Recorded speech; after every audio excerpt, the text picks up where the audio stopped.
All right. Looks like we're recording. Okay. All right, everyone. I am so excited. Okay, let's start over. Hey, everybody. Welcome to the Danisha Keating Show. I am really excited to have you guys here, and just the different episodes that we're going to be talking about is going to be vastly different. And I think a lot of people out there will say, Danisha, that is the wrong move for you to do. You should stick to one topic so your podcast really grows. But really where this comes from is that it's life. Life is multifaceted, multi-complicated. And honestly, I don't know anybody who has ever had a life that has just been one particular topic. I have seen so many people have a vast, multifaceted life. And so I'm going to bring that to you guys. But because of the things that I've also gone through, I think that there is a lot of people I have learned from. I ended up where I am today because of the people that came around me. People gave me books, podcasts, music to listen to, all of this other stuff. And I think that is the best way for us to grow. That is the best way for us to get to learn how to grow up. I did not have parents after the age of 13. And when I say like I had parents before then, it was like they were absent. And so I literally learned from parent Google for a very long time. So when people start to say like, well, I don't know, like little things like, I don't know how to brush my teeth, which is a very real thing, by the way. I didn't, my parents never taught me how to brush my teeth. My parents never taught me how to ride a bike. My parents never taught me how to drive my car or fix my car or budget or all these things. My answer has always been like, Google exists, right? And that's not, I'm not trying to be snarky when I say that, but it's because that is where I have learned so much from. But Google is not personable. Google really isn't, but people are. And I have learned so much more through community, which is why the biggest topic that we're going to be talking about throughout this is fostering community. How do we do that well? How do we run our businesses well? How do we talk to people well? How do we talk to people? Like, how do we do this in a sense that is honoring, respectful, loving, caring, but also challenging? Because we want to be able to grow over the course of a year. And I always think there's a lot of people that I follow that talk about like, imagine where you are next year, at this time next year. Where would that be? You can't manifest things into happen. Like you actually have to work to get there. You can't just say, I want to be there and then do absolutely nothing to get to that point. So for me, that has always kind of hit me. And that is why I am where I'm at today, is because people challenged me, people asked me those questions. And so I want to bring that into the podcast in very different ways. And sometimes we'll have a guest that's in live in person, and sometimes we're going to have a guest on using Zoom. And I think that that's going to be the best thing for us, is that we're going to be able to get a bigger reach to learn from different people better, because we're able to just stop being in a box of what it looks like to be on a podcast or to learn one particular topic. So I'm very excited to share that with you all. And I think really where we need to start is with my story. And not here's the gross details. Everyone by now that has followed for a really long time knows I grew up in a really abusive home. I grew up and ended up in foster care. I ended up homeless. I lived in 33 different places. We all kind of know that. And someone told me, they said, well, why do you keep focusing on the past? Why can't you focus on the current? Why do you have to share about your past? Why do you have to focus on that? And that's because that's where I came from. And there was someone who named it, her name is Amy, and I'm going to pull up her right name because I want you to follow her. And that's basically like, if that is all you get out of this podcast is me going, hey, go follow all of these people. Yes. But Amy Porterfield had said something that she's like, if you're trying to reach people, you're not reaching them at your level. You might not even be reaching them 5 steps behind you. You might be reaching them 15, 20 steps behind you. And if you're saying, here's this knowledge that I'm going to give you of just like, hey, don't give up and keep going to school and keep trying. But really where you need me to reach you at is like, I need to find hope for today. I'm missing the mark with you. And I think that that's where I have grown so much in this last year of meet people with where they're at. Like, not everyone is going to be at a 5-step behind you. Some people might just be like, Danisha, I just need you to tell me that I can wake up tomorrow morning. And for me, there were moments that I had that in multiple moments. It wasn't just in high school. It was when I was raising my siblings. It's been in the last couple years where when life gets hard, that is where I sit back and I'm like, God, is tomorrow even worth waking up for? And I want to tell you, yes, it is. And I know that seems really hard for tomorrow to wake up, but right now, let's just get through today. And tomorrow might not be good. It probably will not you will not wake up tomorrow and it will be good. But my hope by sharing everything in this podcast is that someone somewhere will get something from it. And there's a saying that my church has. I attend the Flipside in Rancho Cucamonga, and I have been under the leadership of Kevin since I was 13 years old. I'm 34, almost 35 years old now. He has known me literally through all of that. Like him and his family have walked with so many people, and there's a saying that Flipside has that says, like, our goal is to turn the world upside down through, and it's not a, hey, this is just our saying, it's a biblical saying. So it's to turn the world upside down, one life, one heart, one soul at a time. And since meeting Kevin, I've always heard him like reiterate, like, what if our goal is just to touch one person's life?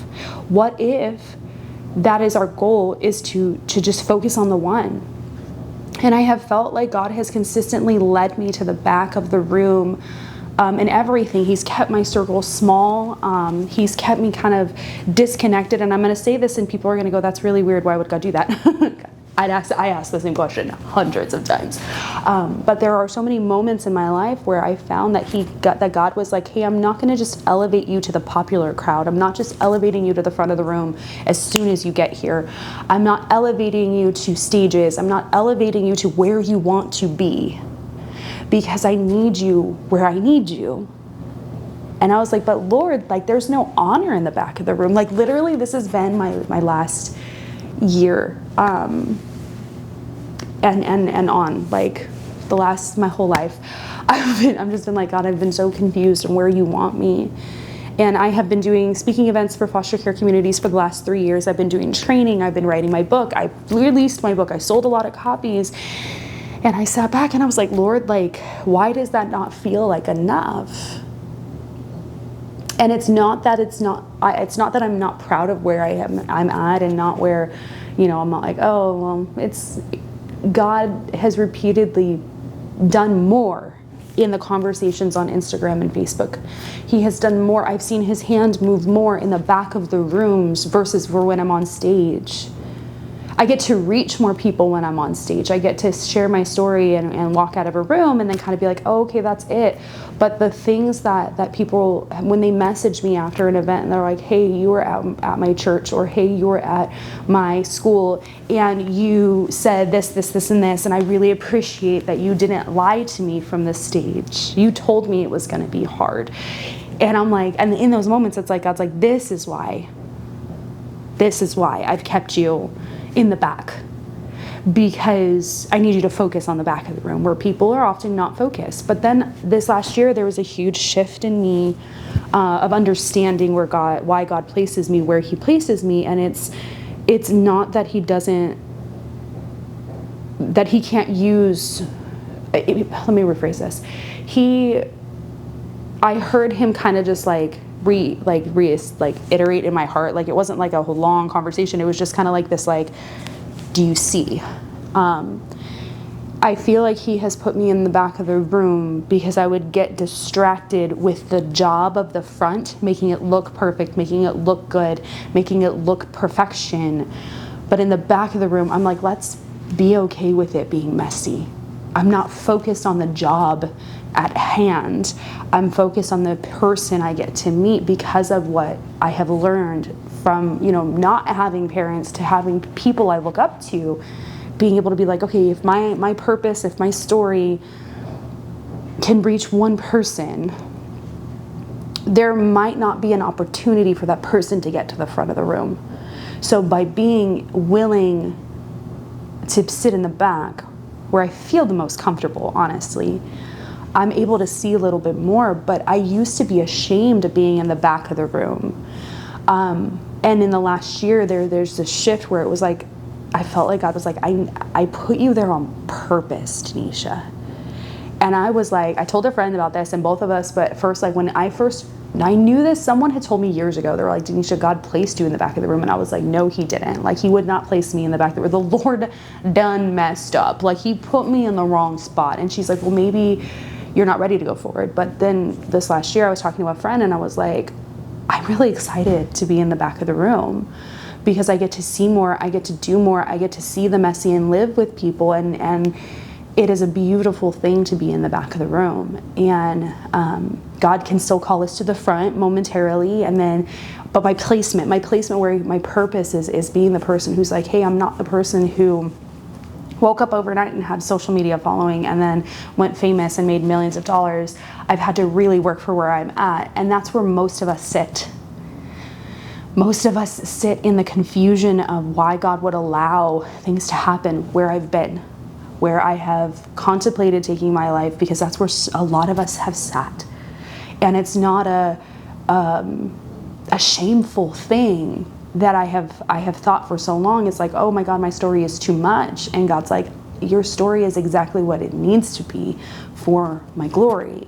And I'm like, dang, dude, like, but there was something else around Easter time that I heard the word unsinged, which is not really a real word, I guess, but I was reading the story of Shadrach, Meshach, and Abednego, where, you know, we're in our church, we were focusing on this for Easter, and it was like they were thrown into the fire and then they were pulled out, and it said something where it was, you know, in the verse it said that they did not smell like the fire, even their clothes were untouched. And I felt God whisper, unsinged, Danisha. And I'm like, there are so many times I walked around where I felt like someone wrote across my forehead, like, trash, Trump, a horrible person, skank, slut, no good, unworthy, unloved, problem child, unseen, unknown, not worth it, all of these things. And I knew people could tell, and people would say like, oh, I could tell that something was wrong with you. I knew something was up. And I hated that, because what that felt like was like I could never get out of, like I was out of my physical, emotional, mental abuse, sexual abuse, and all of that stuff. I was removed from it, but I still looked like it. And I felt like God said earlier this year that he's like, I have been molding you and creating something new in you so that you don't smell like what you went through. And I was like laying on my couch when it happened, and it was a Sunday, and I was talking to my husband, and I was just like, I just felt like the Lord just told me this. And he's like, ooh, and I'm like, I know. And there's a difference between telling our testimony and living in the past.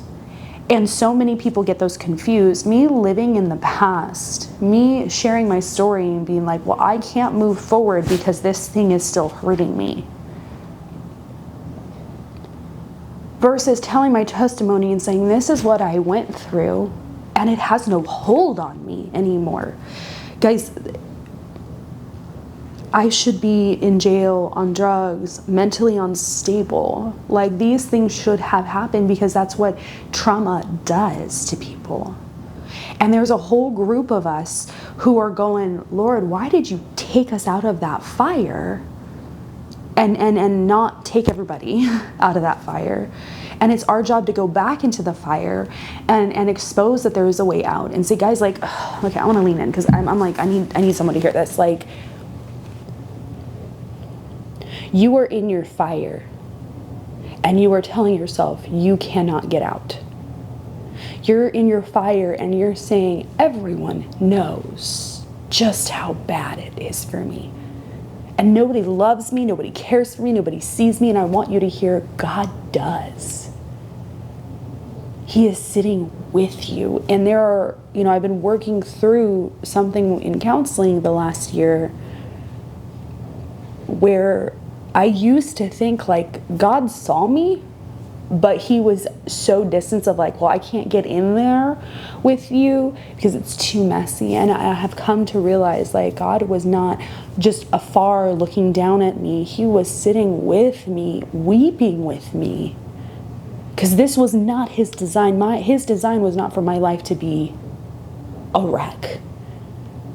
His design was so much better and greater, but he has allowed the things to happen in my life for these moments of, he's walked me through healing. He's put people in my community, and he's like, see, what he's saying isn't just, okay, Danisha, go live your life now in this way and, you know, be happy. He's now saying, I need you to go back. And I need you to show other people that you can get out of your abuse, and then you can live a life of healing, and you don't have to smell like it. And that those two things together have been like an emotional whirlwind for me, because I always assumed that talking about what I had gone through meant I was still living in it. I assumed that if I shared with people, they would go, ooh, you do smell like that. But God has said, like, I've brought you to these healing moments. I've brought you through it. I've brought you not just through it, but you are not touched. It hurt emotionally and mentally and physically, but I'm healing those parts of you, because you're not going to smell like it, but this is your testimony. And for those who still think like, well, girl, you just tell all your stuff online and you do this, it's like, it's not.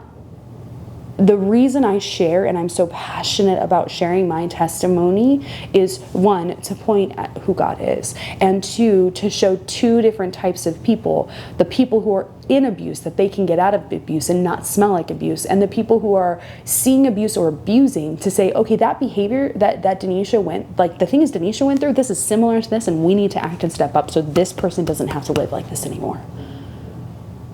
But we do live in a society that victim blames. We do live in a society that protects abusers. And this is where I am standing up and saying, not on my watch. And that is my testimony, is because I will not sit here and live comfortably being unsinged, being happy, and just living life because it's their problem and they'll figure it out on their own. Now I'm going to equip the community that God has placed on my social media or in my community, where it's like, hey, we call out abuse, we protect, we show people what the right behavior is, and we learn what our testimony is, and we get comfortable with where God's placed us, because God is keeping me in the back of the room for a reason. And I think that this is the why, is because I see more in the back of the room. I'm not just business in the back of the room. I'm a person who is willing to say, hey, let's do the messy together. And that's great, because there are people who are equipped and called to the front of the room to get the job done, and that's needed, because I can't do that. But I can sit in the back of the room and say, you know what?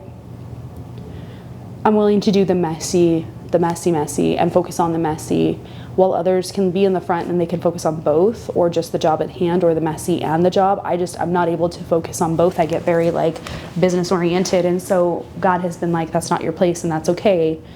But in the communities that I'm in, my hope and my prayer is to equip you, to love you, and show you a better way. And then to also show other people that they don't have to live a life that feels like it smells like their past. That we are allowed to share our testimony and grow and be. So that is where I've been the last year. And I hope that you join me on this journey and share this with whoever might need to hear it. And I am so, so, so grateful that you're here and that you have reached the end. Have a great day.